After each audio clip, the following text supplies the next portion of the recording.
Hi, I'm John Cuddeback. And I'm Sophia Cuddeback. If you're wondering whether you can really be friends with your spouse and raise children into responsible adults with whom you have a relationship, and do what it takes to make a homestead, reconnecting with your body and the land wherever you live. If you just want to think more about how to make a truly happy home in our trying times, then The Intentional Household, a LifeCraft podcast, is for you. Join us.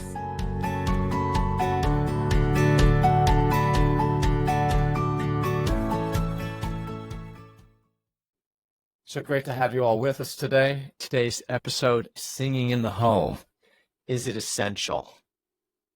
You know, this is a huge topic. Why? Because I think can we say we have a crisis there? Well, I think that we actually could characterize it that way. It seems like it to me. And people are not singing. I think we've slowly gotten used to the fact that we pretty much just listen to singing. We very rarely do it. We rarely do it alone. We rarely do it as a group. Yeah, it's really amazing given that music is so ubiquitously available and so easily available, and everyone clearly is completely surrounded by music, or at least in any case what passes for music nowadays. And instead of that making us better singers, more fluent, more easy, more frequent singers, I'm really observing that it seems like it's kind of reduced people's ability for spontaneous communal singing.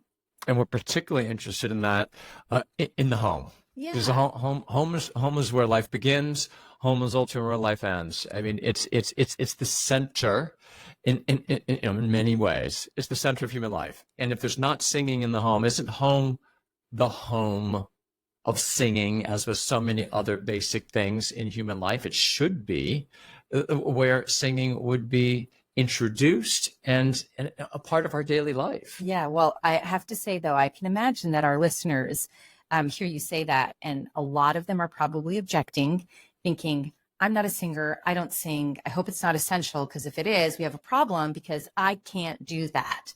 And frankly, that's why I'm so excited to be doing this podcast with you today, because I'm really hoping that by the time we get to the end, our listeners will be not only inspired to sing in their home, but actually empowered to do so. Oh, well, that will be quite something to achieve. But I think the place to begin, because you have such a unique background, that puts you in a position I think people really appreciate, to be able to help us all think a little bit more about singing in the home.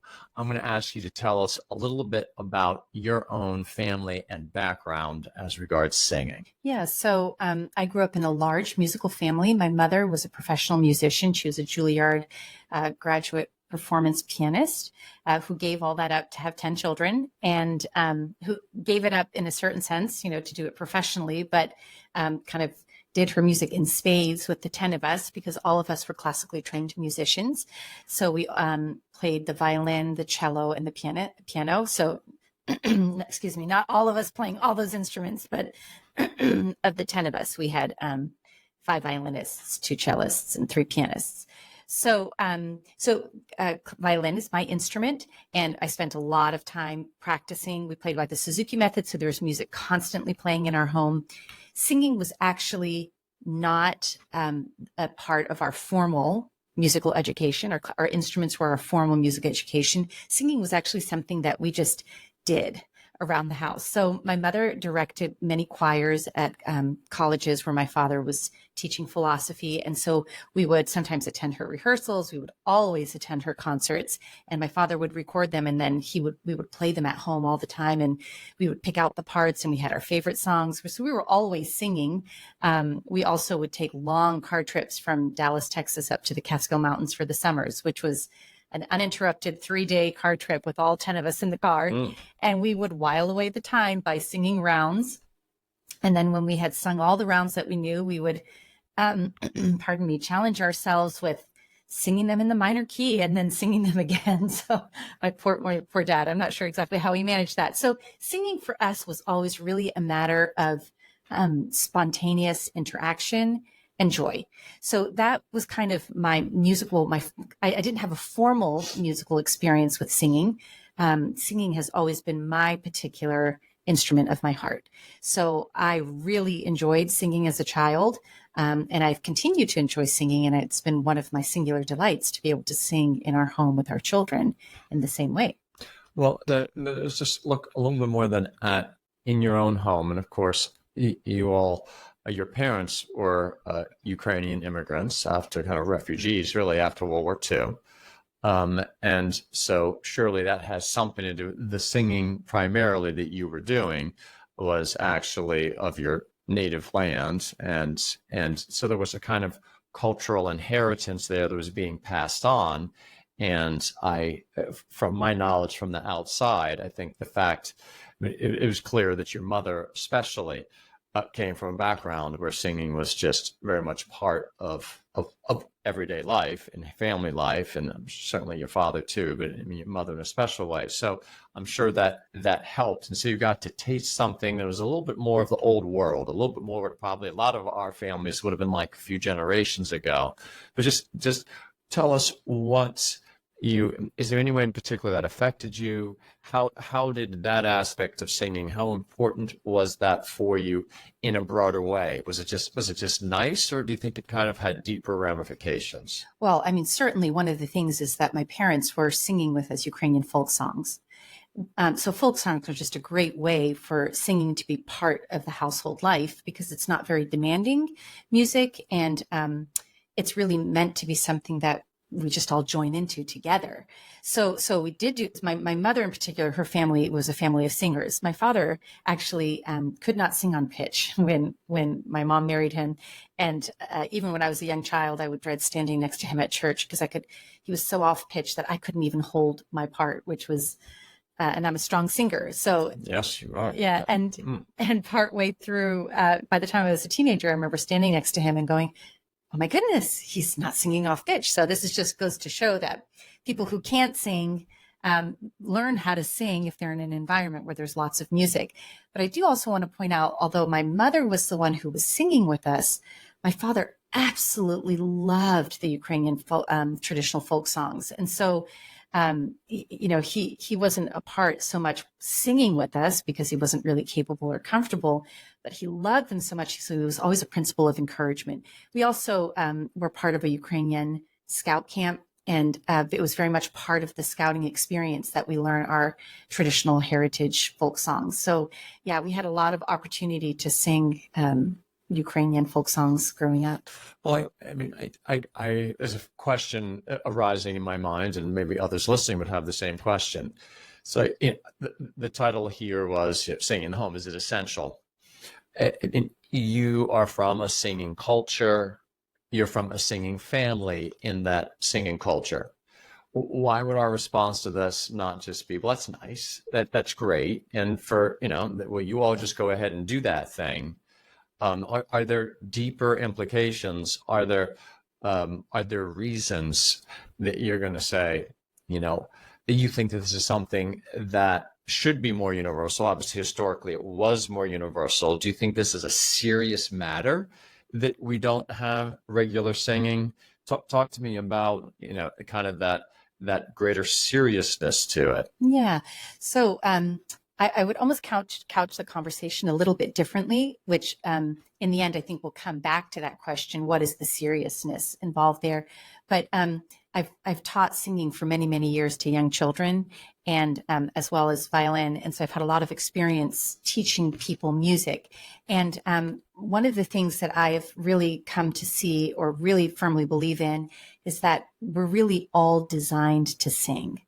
That's a pretty, so I want to start with that, because if we're saying it's something that's really important, but our listeners are thinking, wow, it's so important, but I'm one of the people who can't sing, we're really putting people into a pickle. Mm-hmm. And that's really a source of stress. And so I want to back up actually, and would like to talk a little bit about my conviction of why I feel really strongly that actually everyone can, and even more than that, I would say should sing. Right. I think that's very important. If you have an argument for that, we want to hear it. Good. So I kind of approach my argument from two different angles. The first angle is an argument from design. So looking at our body and how we're designed. And then the second one that builds on that is kind of by divine desire. I think God wants us all to sing. So starting with the argument from design, one of the things as a violin teacher, I teach very young children how to play the violin. And I also have taught very young children to sing. And when I compare the experience, I started observing it's just extraordinary that pretty much everyone is born with their singing instrument. Now, of course, there are sometimes, a deformity or an accident or an injury that prevents a person from using their vocal cords. There might be some physical defect, but it's pretty rare. And so it seems everyone is born with an instrument, as opposed to when someone comes to me for violin lessons, they first have to purchase an instrument. Then we need to have a discussion, parent and teacher. Is this what they really want? Are they up for the work? Okay, what's our game plan? How are we going to approach this? And the child comes to their lesson, has to learn how to handle the instrument, and then how to hold the instrument, and finally maybe how to use the bow on the string and then the finger. I mean, we're talking weeks and weeks of all kinds of practice, daily practice before they're really even making a sound. So as versus your singing instrument that you're built with, you pretty much, if I sing for you and I ask you to imitate, I'll sing first and you can imitate back. Row, row, row your boat gently down the stream. Anyone do that right now? Sure, go for it. Can you try that? Row, row. Row, row your boat gently down the stream. Awesome. And even if you're not a singer and you're a listener, I invite you to try that because it's kind of remarkable. You didn't have to go out and buy an instrument. You didn't have to practice for months and months and months before you could actually put a tune together. And obviously different instruments you can acquire the ability to put together a tune a little bit easier, but still, nevertheless, there's a process where so many times I stand up in front of first-time students, children in a classroom, and I sing them a little ditty or a tune, and they repeat it immediately after me. It's just kind of extraordinary. They don't have to think about what do I do with my vocal cords to do it. They think it, they hear it in their ear, and they just imitate it. So that is amazing when you think about it. How in the world that happens? Yeah. I mean, I've seen you do that with extraordinarily young children. Yeah. And it takes a little bit. I mean, there's a little bit of trial and error on their part, and they don't get maybe the whole melody immediately. Sure. But it's astounding how quickly they can put together. I simply heard something, and now I kind of think that note and that progression of notes, and I adjust it so it comes out. It's just, what in the world are we doing when we do that? Yeah, it's really, really amazing. And of course, you're doing it all the time when you're speaking. Your speech is a kind of singing. We have all kinds of inflection up and down. When we ask questions, we have a different inflection on the end than when we speak with a period, or if we give a command, it sounds different. And as we speak, our voices are constantly modulating, going up and down, and you are never thinking about move your vocal cords so that you sound like you're giving a command. It just happens. Mm-hmm. So it's just this extraordinary instrument that we're born with. I know people are sitting there going, oh yeah, but what about your tone deaf kids? The ones who can't imitate a pitch? Let's just set that aside for a minute. We're definitely going to talk about that because I know some people struggle with that. And I have confidence that even those people, like my father, can actually learn how to sing on pitch. So the argument from design is very powerful, I think. I'm moved by it. I have to say it's very Aristotelian, frankly. Excellent. You look to. We should be docile to what does the natural design seem to be saying about the right function of this particular creature. Yeah. And there's something certainly there that in the kind of universality of the importance of voice, and that it's not just speaking, that singing is right there among the normal uses. It's not some extraordinary use. It's clearly a normal and natural use of the human voice. That's really given to everyone. There's no discrimination between gender or age or race. I mean, everyone has this ability. And so you can say, okay, well, that's an argument from design about why everybody has a voice. But is there a further argument that says, well, why should I use it? And I want to continue to look at the design a little bit and consider this human instrument that we have. And again, I'll compare it to the violin, which is my instrument. When you sing, So I think that this is very compelling to me as to why people really should sing, and why I myself really am hoping to inspire people to sing, because this experience is extraordinary. When you sing, your body is your instrument. So in the case of a violin or another external instrument, you have the strings that are played, or, you know, the reed that makes the sound. But then there's always a body of the instrument that catches the vibration that's made of the note and expands it so that the sound is bigger. So any instrument you think about, a violin, it's hollow on the inside. It's the actual wood of the violin that's vibrating. When I play the violin, I can feel the vibration of the notes under my chin. I can tell when I'm striking the string more truly by the way the vibration feels under my chin. So it's really a very, playing a musical instrument is dramatic experience, bodily experience of coming in contact with vibrations. With the human voice, your body is that instrument. And so your vocal cords produce the vibrations of the note that you're singing, but your body is what resonates it. So when you sing, kind of the origin of the sound that comes out of you is close to your heart. It's close to the center part of your body. And then your entire body resonates with it. So singing, more than any other musical instrument that allows you to express music, which is, of course, music in itself, it's almost a whole separate podcast talking about music, the power of music. It really is something that reaches the divine. But why sing rather than using an external instrument? External instruments are great, but I think singing is the thing that comes most to the core of our being.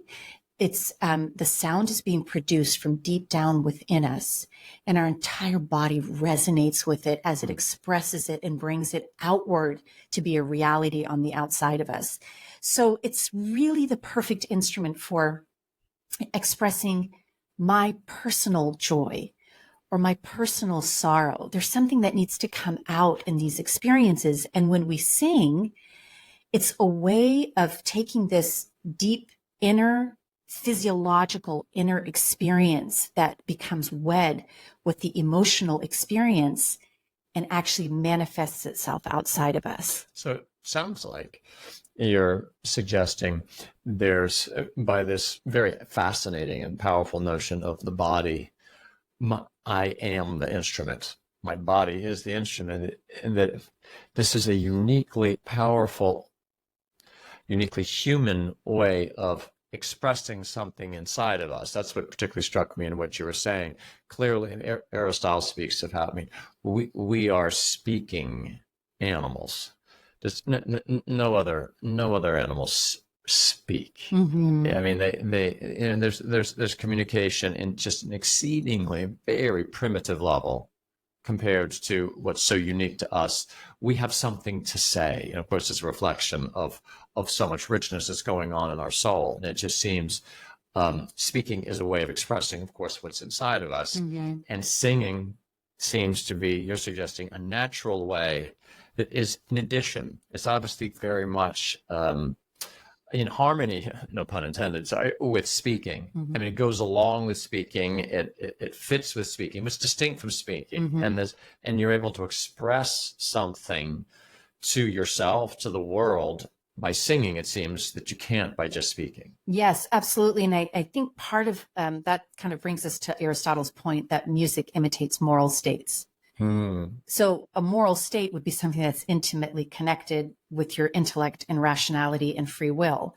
And that music imitates that. You can see automatically it begins to give you this insight. Oh, there's something about the musical expression that's actually very close to this willed, intentional, personal, rational expression. So we're not using words to express ourselves there, but it is a form of speaking. It has the power to capture something that's very close to the intellect and will.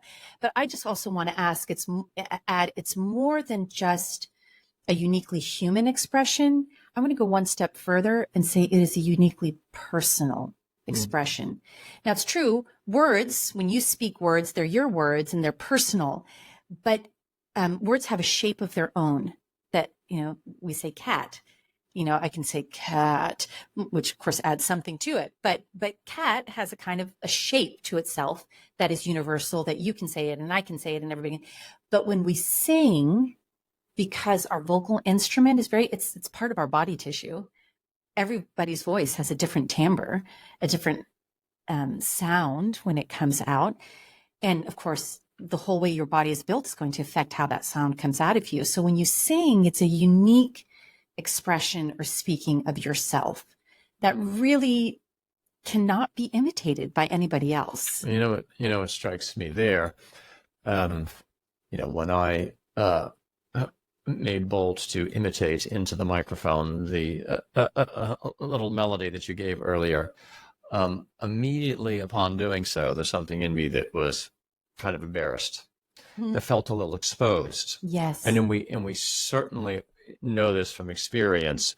The vast majority of people, that's a major part of their experience of singing, is feeling vulnerable. Yes, And absolutely. That is very much connected with, there's something more, we can feel vulnerable when we speak too. And I'm a teacher, and people speaking up in class, they're afraid to do that. But imagine if I asked them to sing in class.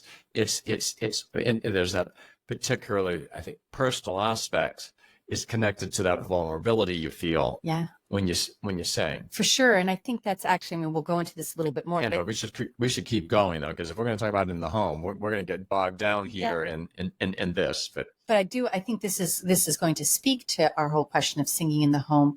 This vulnerability that you just shared, saying that you felt vulnerable when you sang. I think this is a lot of the reason why so many people say to me, "Oh, I can't sing." I've had the opportunity to now teach adults to sing, or have adults in a group sing, and that it's actually harder, and to me more dramatic than having little children sing, because as I look into the face of many of these adults that I'm singing with, I can see the fear and anxiety in their eye, and they really feel in their heart they can't do it. And I try to create a safe environment, and then they sing, and afterwards people come up to me. I cannot tell you how many times people say, the last time I sang was in second grade. I was in the choir, and the choir teacher just came up to me and said, "You can stay in the choir, but just open your mouth and don't let anything come out." And the person, it wasn't a comment on their instrument playing. It was a comment on the person experienced it. That second grader experienced it as a comment on their person. Because when you sing, it comes from your deepest center. And so to criticize or speak unkindly of someone singing, or say, "Oh, you sing so badly," or "Well, that wasn't good," is actually kind of a strike at the person. And I think this is why so many people feel kind of gagged when it comes to singing. And it's, they think, a lot of times people think, or on the outside, people think it's just something that prevents them from singing. That's fine. Not everybody's a singer. It's actually not true. My experience is that people who have been gagged in that way actually feel there's something in their heart that they want to say that they can't express because they're not allowed to sing. Wow. I've had people come to me and break down in tears I bet you have. with gratitude, saying, "Wow, something really special has happened because you let me sing." So, that goes back to my argument of saying, I think everyone should sing. Everyone should. It's your right to sing, and you need to sing in order for something of your heart to come out. Now, I am not saying that everybody should sing at Carnegie Hall, right? So we're not talking about singing professionally, making recordings, selling albums.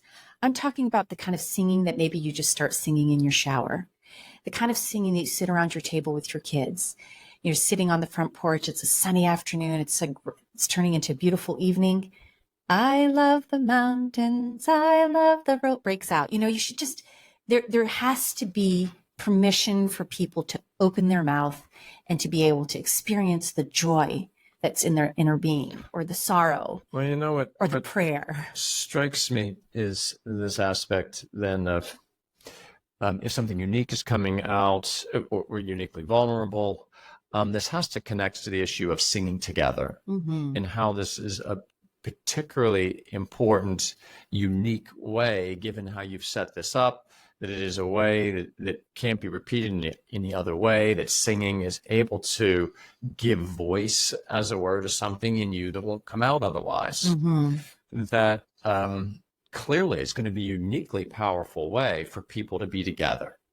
And that, and that Absolutely. certainly corresponds to my experience. I had seen something really unlike what I had seen before when I saw and heard your family just singing together, and singing together in a comfortable way, in a non-performance, because of course you all did at times perform, but that's not what the point here is.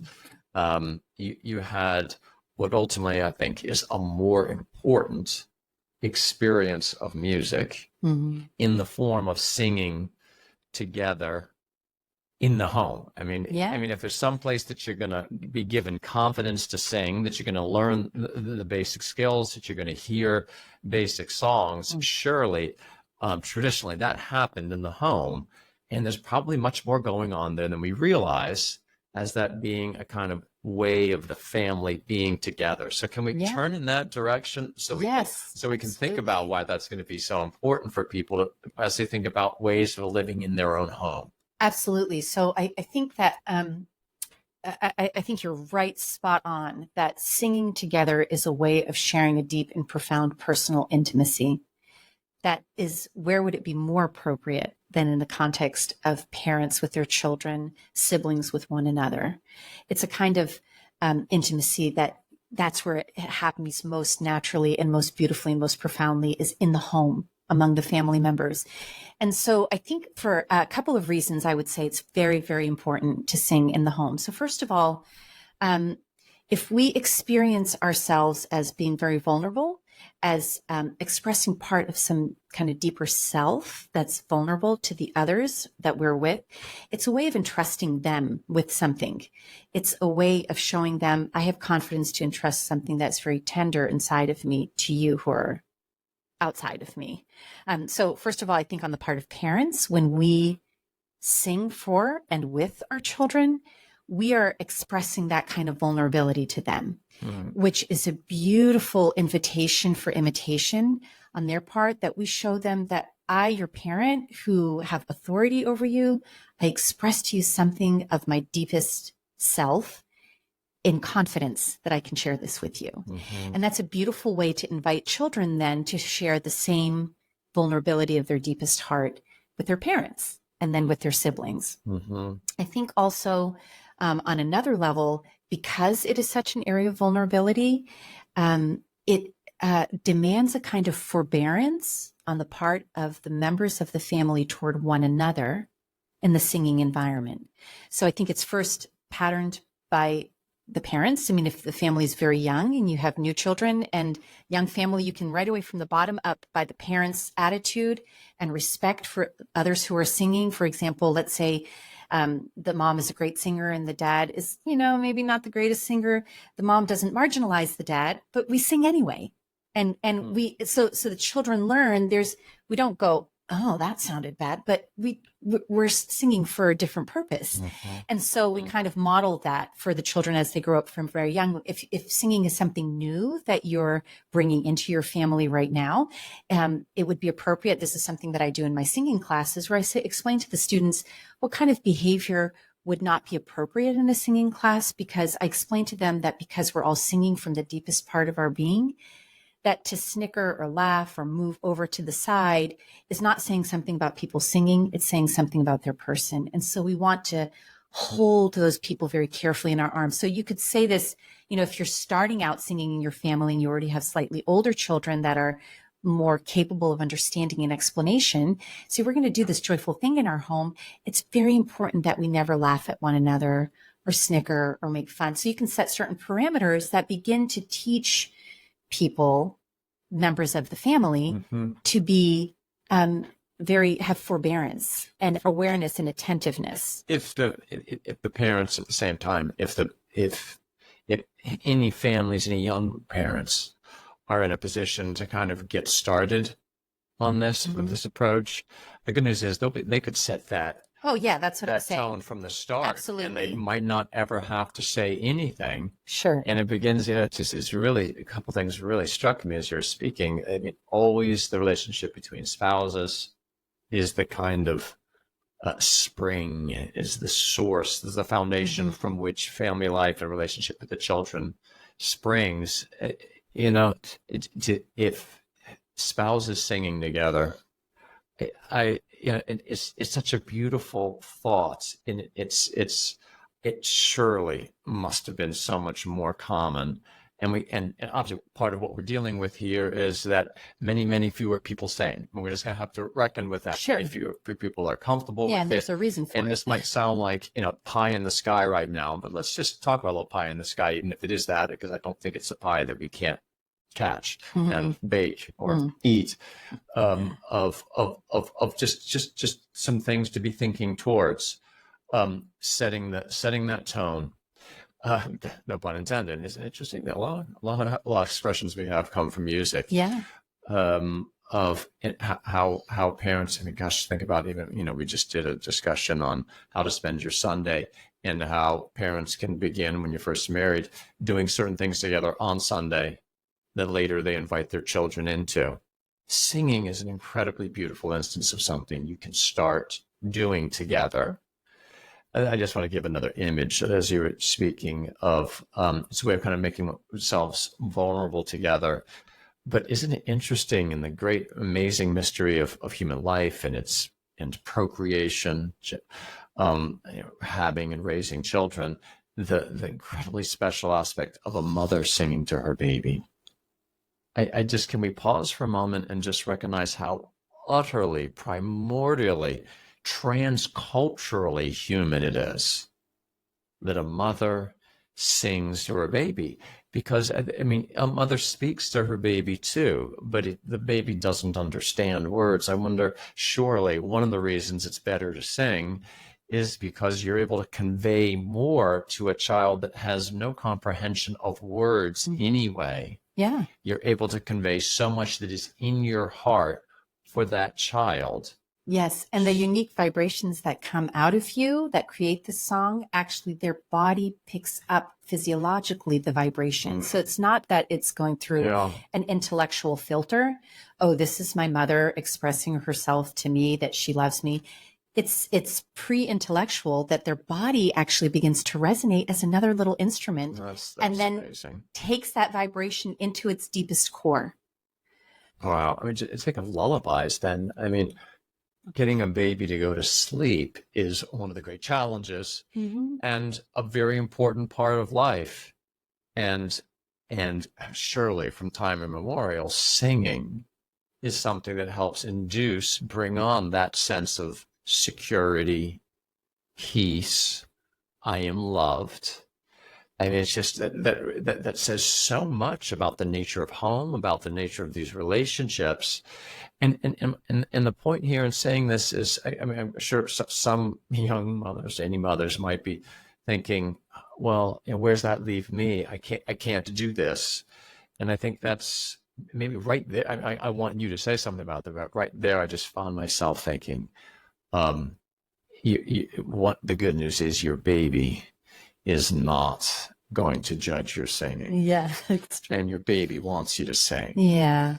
I dare say. Yeah. But I mean, but we should think about some of the challenges that people are going to have. We've already noted that we are coming from a culture where we have habits of listening to music, consuming entertainment music, rather than making music. And so many fewer people have a sense for this, a feel for this. This makes us feel all the more vulnerable because in general we haven't had it patterned for us, that people just break into song. You and I have certainly noticed this when we have the students over.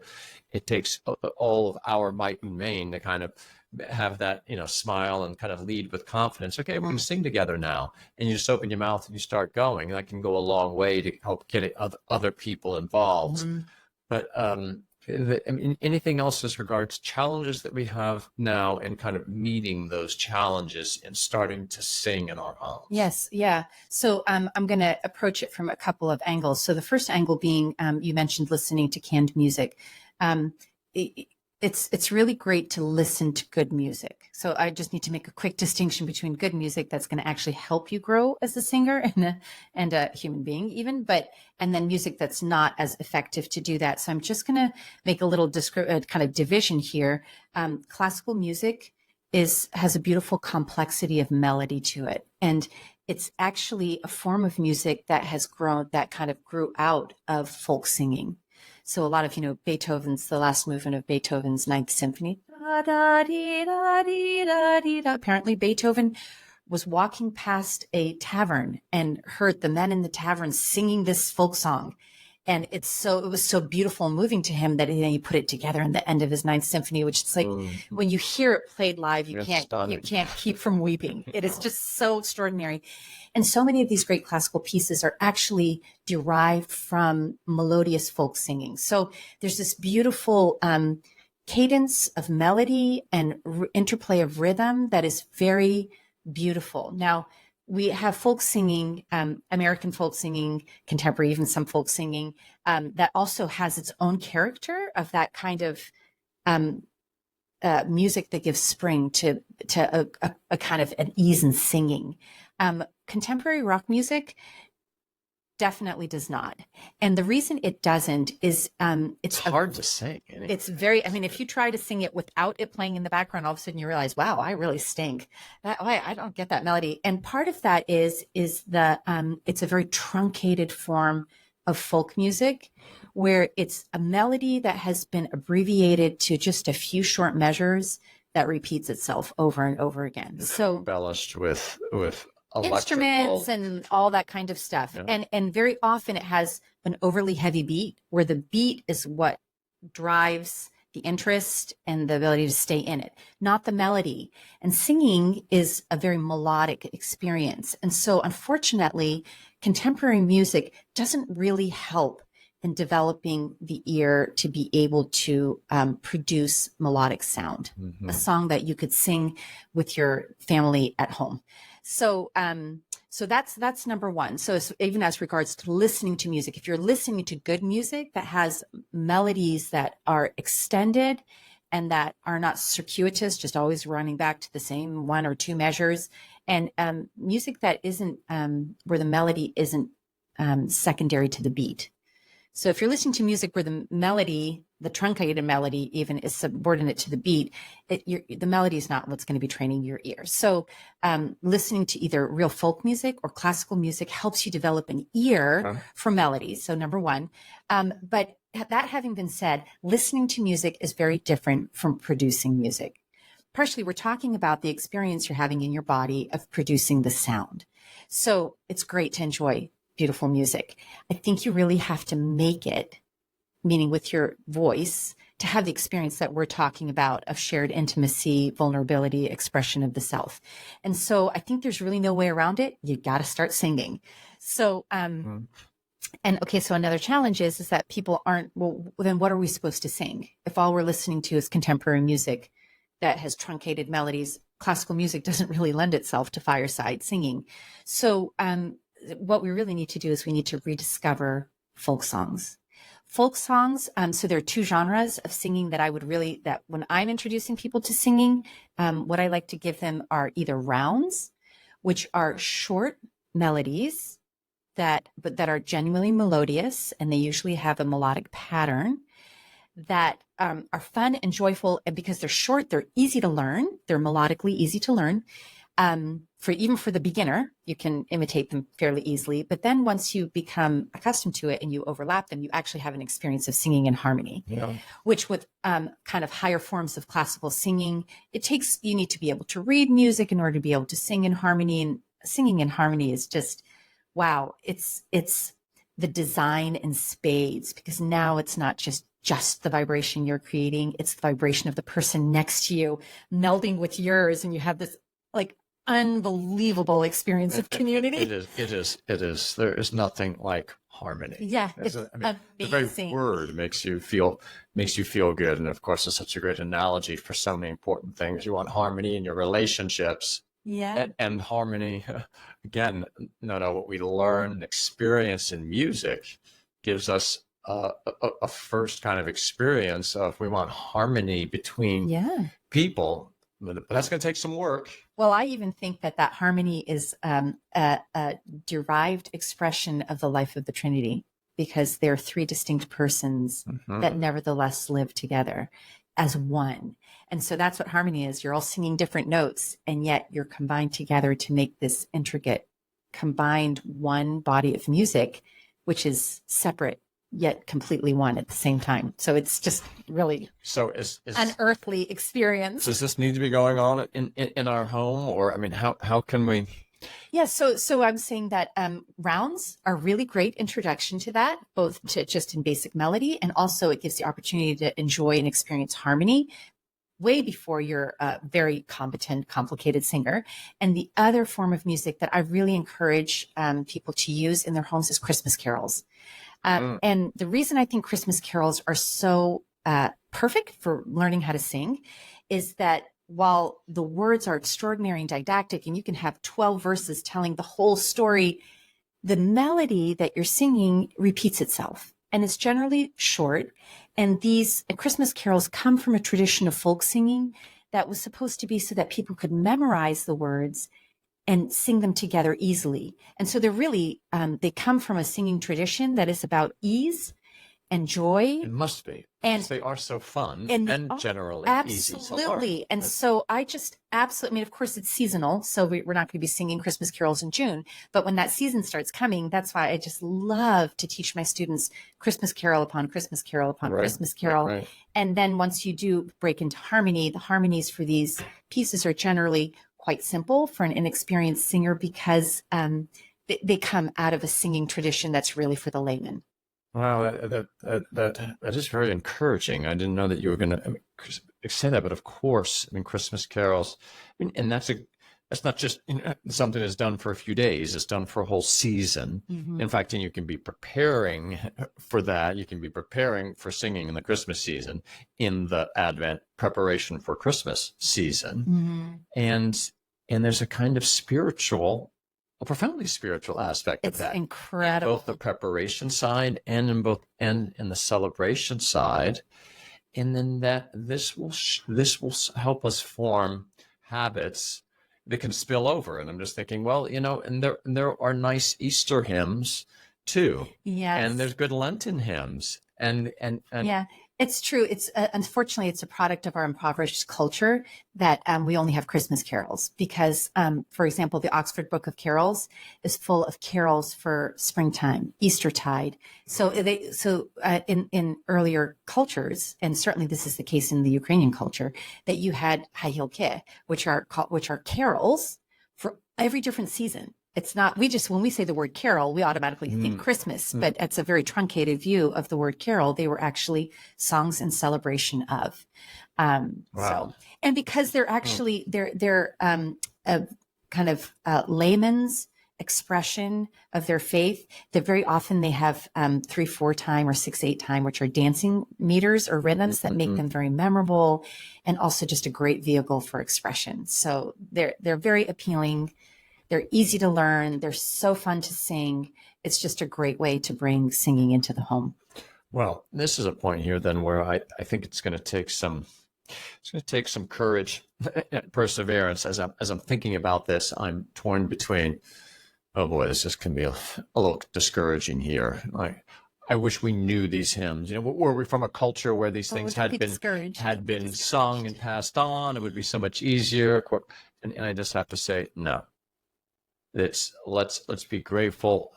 The flip side here is little successes will be big successes. Yes. Little steps will make a big difference. And even if it's just that we can add some genuine singing to our Christmas season, for starters, that's great. But we can expand that. I mean, there are religious hymns that are suitable. Certain things we could sing on any Sunday. Absolutely. And we'll choose ones that we enjoy. And that's the thing. Melodies that we remember and that we enjoy singing. They're not too difficult. You've given us the rounds, and I know you have a project. We have a project of recording rounds, and that's going to be made available separately, so we don't have to talk about, well, Although, okay, where exactly you're going to start with your rounds. It's doable. yes, so It's out there. but I do want to say that just to talk about our round project, so we'll be recording individual rounds and songs that would be easy, keeping in mind that they're for people who maybe haven't really sung in the past and would like to learn to start singing and get fluency in singing. And they're also so great and fun that even if you're a singer, it will be fun for you to learn these rounds, and then you can sing them in rounds and harmonies. But the whole point of our recordings is there's no musical background. There's just the singing voice, because it's not geared toward performance and listening. It's geared toward sharing a melody with you that then you can repeat. And so we're really hoping to create a resource that is very actually hard to find in the world, where what everyone is reaching for when they reach for music is recreational music, something to listen to. So it's intentionally going to be very bare, and it's just as though someone was singing in your living room and you just picked it up from them. Well, that will be a great place to start. It just struck me another thing that I want to have be a project of yours. I'm going to insist that you do this, is just to make some simple recordings of some of the things that that you have used. I mean, honestly, I could throw one in there too of lullabies. Yeah. And maybe the majority of people don't need that because they already know their lullabies, and that's great. Certainly don't need ours, but I'm just thinking, if there are those people that are thinking, I honestly am not even really sure what I would sing as a lullaby for infants or little children. It's not, all of us have to learn first by hearing it somewhere. Yes. So there's nothing wrong with going to a recording.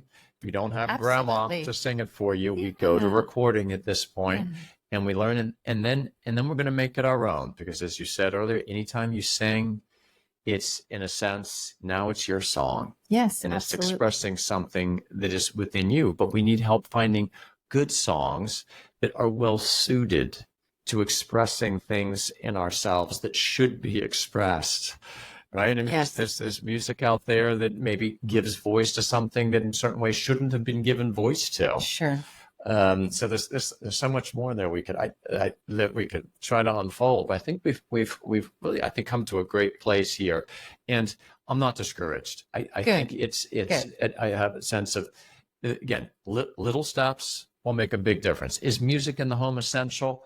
Well, hey, as a philosopher, if essential means it absolutely, literally has to be there, or you don't have a home, well, then obviously it's not essential. Mm-hmm. You could have a home where there's not song, but then again, things can come pretty close to being essential. Or another way of putting it, they flow from what is essential, kind of so immediately that it will bring out what's essential. Mm-hmm. It's a key flowering of what is essential.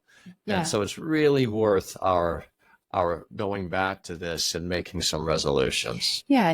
And your whole project at LifeCraft is to look at the household as a place where we become more human. If we live the work of the household, then it actually helps us be more human. And from that perspective, I do think that singing is essential to the household, because it's one of these things that helps us be more vibrantly human. It's part of how we're designed. And I just want to say in closing, in case people are discouraged or overwhelmed, don't be discouraged or overwhelmed. Just listen to the recording and just try singing it. And that's all you need to do, is just give yourself permission to make a joyful noise. Just make a joyful noise. And it really, you get better with practice. And so just try to sing as much as you can, and you'll find all of a sudden that it's becoming natural to you. So I just really, really want to encourage. That is encouraging. Thank you for saying. Yeah. So it's a joy that can be yours, even if someone has told you you can't sing, or you think of yourself as not being that good. I really want to encourage and invite everyone to just give it a try and have a wonderful experience doing it.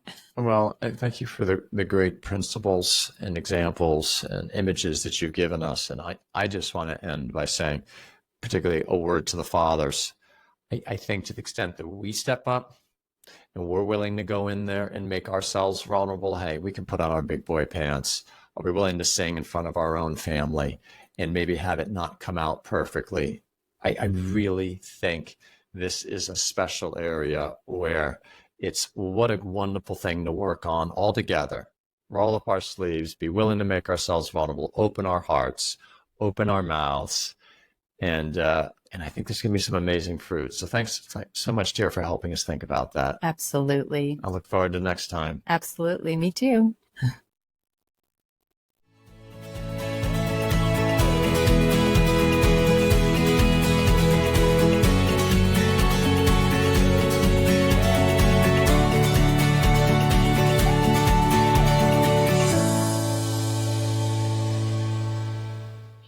Thanks for tuning in this episode of The Intentional Household. If you've enjoyed this, please like, subscribe, and leave a rating or review. If you have any topic requests, please send them to lifecraftgroup@gmail.com. For our Wednesday reflections, free courses, reading groups, and live events, please visit life-craft.org.